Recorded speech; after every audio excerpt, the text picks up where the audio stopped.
It's amazing with some films. I think, what should the starting point be? Where do we plunge into thinking about this film and getting an attitude or a feeling about it? Let's go right back to Bizet's opera, Carmen. That opera didn't have recitative, as most operas do have. That was added later. But when he saw a performance, a concert performance of Carmen in the Hollywood Bowl, Oscar Hammerstein II had an idea that he'd love to do a modernised version of Carmen. And he happened to chat with Billy Rose at Billy Rose's Diamond Horseshoe, a very popular nightclub rendezvous in New York.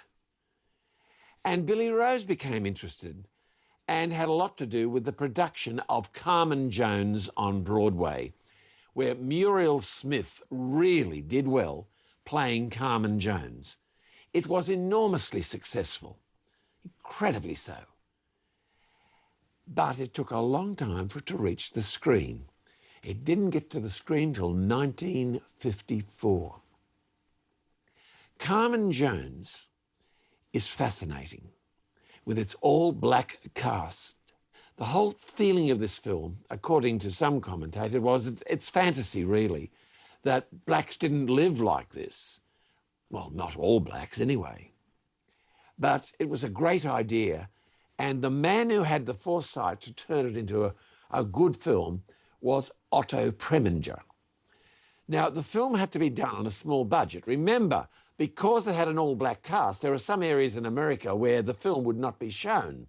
So it was not going to be a brilliant box office proposition in that respect.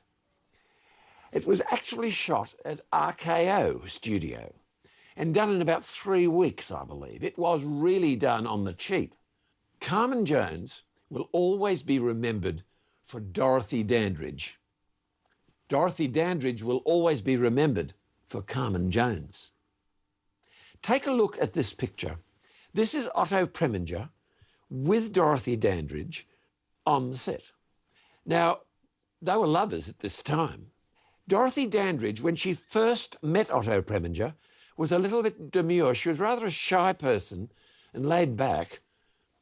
And then she went away and dressed herself and acted the part of Carmen Jones for Otto Preminger and got the job. Someone else who would have loved to have played Carmen Jones was Diane Carroll. Diane Carroll, remember, she was so popular on television, she played on Broadway many times. Immediately after she appeared in Carmen Jones, Diane Carroll was one of the leads in a musical called House of Flowers. That was sensational on Broadway. But take another look at this picture of Otto Preminger with Dorothy Dandridge. That's not Carmen Jones, is it? That's not the Carmen Jones we see on the screen. Dorothy Dandridge is so different, concentrating on what he's saying. He is the master. She is the actress, not the star. The sad thing is, well, I can quote from her book. In these accolades, I was to reach a high and also the beginnings of a decline. Beginnings of a decline.